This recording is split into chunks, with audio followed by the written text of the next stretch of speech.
शाळेचा परिसर झाला जंगल. या जंगलामध्ये असा हा हुंकार, त्याला कुठला म्हणतात, मण्यार म्हणून हा साप.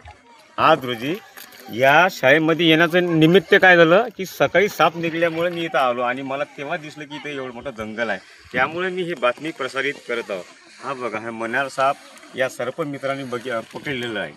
त्यामुळे या सापामुळे मी हे बातमी देत आहे की याच्या पुढे बी अजून काहीतरी जीवाला धोका होऊ शकते. लहान मुलं इथं राहतात. त्यामुळे माझी विनंती आहे संबंधित कार्यालय विभागाला, जे शिक्षण समिती असो किंवा ग्रामपंचायत असो, त्यांनी याचा विल्हेवाट लावायचा आहे आणि शाळेचा जे परिसर जंगल झालेला आहे ते जंगल काढून टाकायचं आहे, जेणेकरून अशा प्रकारचा धोका राहिला नाही पाहिजे. हा जे धोका आहे ना, जीवाशी धोका आहे. आपण बघू शकता कशा प्रकारचा साप माझ्या हातामध्ये आहे. मला पकडायची पण इच्छा नाही आहे, पण आता सरपंच मित्रांनी माझ्याकडे पकडून दिलेला आहे. याकरिता ही मी बातमी प्रसारित केलेली आहे. धन्यवाद. आज आपण हर्सुल ग्रामपंचायत येथील हर्सुल गावातील जिल्हा परिषद मराठी शाळेच्या मेन एंट्रन्सवर उभा आहे. हा आहे हर्सुल ग्रामपंचायतचा मेन एंट्रन्स. त्याच्यामध्ये जिल्हा परिषद शाळा आहे 1ली ते 4थीपर्यंत आणि 2 अंगणवाडी आहे.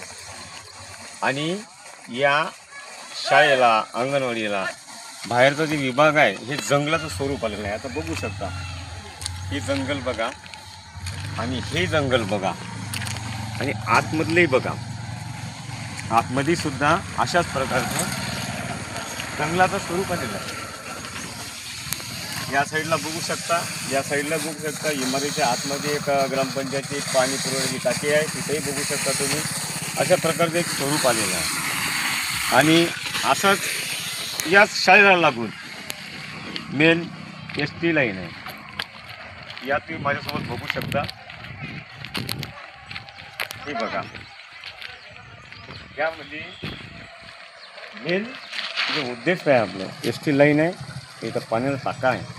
सतत पाण्याचा कंटिन्यू पुरवठा चालू राहते. टाका भरल्याच्यानंतर त्याची काही जनावरांसाठी केलं, चांगलंच काम केलेलं आहे. पण हे पाणी कुठे साचत आहे, या खंडाच्या पोलच्या शेजारी. अशाच प्रकारचा याचं नियोजनच नाही आहे. समजा माझं काय म्हणणं की पाण्याचा जो उतार आहे ते त्या साईडला काढून दिला पाहिजे.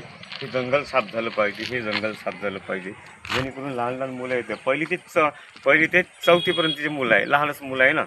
शासन म्हणते की जास्तीत जास्त मुलांनी आपल्या गावामध्ये शिकलं पाहिजे. पण अशा प्रकारचं जर व्यवस्थापन असेल तर कशामुळं आपले जे पाल्य आहे ते आपल्या शाळेमध्ये पाठवेल, की हे धोक्याचंच काम आहे. त्यामुळं मी माझ्या या बातमीच्या वतीनं, जनहितासाठी जे मी बातमी प्रसारित करीत आहोत, बातमीच्या वतीनं संबंधित कार्यालय, संबंधित जिल्हा परिषद मराठी शाळा असो किंवा त्यांची शिक्षण समिती असो, यांना मी माझ्या बातमीच्या वतीने विनंती करतो की आपण याचा विल्हेवाट करायचा आहे. आपण कशा प्रकारे करायचा आहे, तुम्हाला माहीत आहे.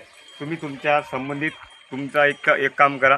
तुम्ही एक तुमच्या ग्राम शिक्षण समिती असो किंवा ग्रामपंचायत असो, यांच्या वतीनं हा विल्हेवाट झाला पाहिजे, जेणेकरून ही शाळा सुसर्ग अशी दिसली पाहिजे की शाळा आहे म्हणून दिसली पाहिजे. आज शाळा म्हणजे जंगल दिसत आहे आपल्याला. बघा तुम्ही, हे बघा, या शाळेतनी प्रत्येक येणारा विद्यार्थी शाळा आहे म्हणून आतमध्ये प्रवेश केला पाहिजे. आज जंगल म्हणून ही शाळा झालेली आहे. त्यामुळे मी माझ्या बातमीच्या वतीनं प्रसिद्ध करत आहोत की लवकरात लवकर या जे मी दिलेली आपल्या बातमीच्या माध्यमातून तक्रार, ही या तक्रारीचं निवारणकरण झालं पाहिजे, जेणेकरून या शाळेला जे विद्यार्थी येत आहेत त्यांचा एक उत्सुकता वाढेल आणि शाळा म्हणून शाळा दिसेल.